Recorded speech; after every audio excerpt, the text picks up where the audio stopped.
अस्सलामुअलैकुम दोस्तों, मैं हूं तनवीर असगर और आप देख रहे हैं तनवीर भाई यूट्यूब चैनल।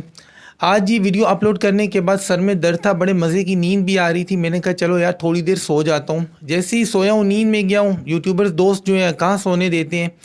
कॉल पे कॉल आ रही है कि तनवीर भाई एडसेंस की तरफ से ईमेल आ गया, 3 दिन में पता नहीं क्या होने वाला है, कोई बहुत बड़ी अपडेट आ गई है यार, इस टॉपिक पे वीडियो बनाओ यार, हम लोग बड़े परेशान हैं। तो 4-5 को तो मैंने रिप्लाई किया, मैंने कहा यार मुझे सोने दो और आप भी चुप करके सो जाओ। कहते नहीं आप बताओ तो सही।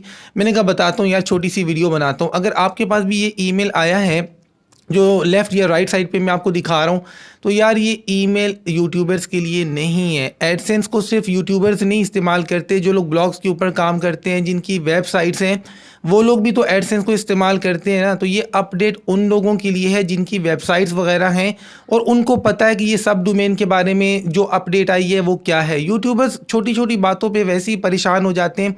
तो अगर आप एक यूट्यूबर हैं तो आपने इस अपडेट को लेकर ना टेंशन लेनी है ना टेंशन देनी है। अब मैं वापस सो रहा हूँ, मुझे सोने देना यार। यूट्यूबर्स के लिए ये अपडेट नहीं है। ठीक है, मिलते हैं इंशाल्लाह नेक्स्ट वीडियो में, तब तक के लिए अल्लाह हाफिज़।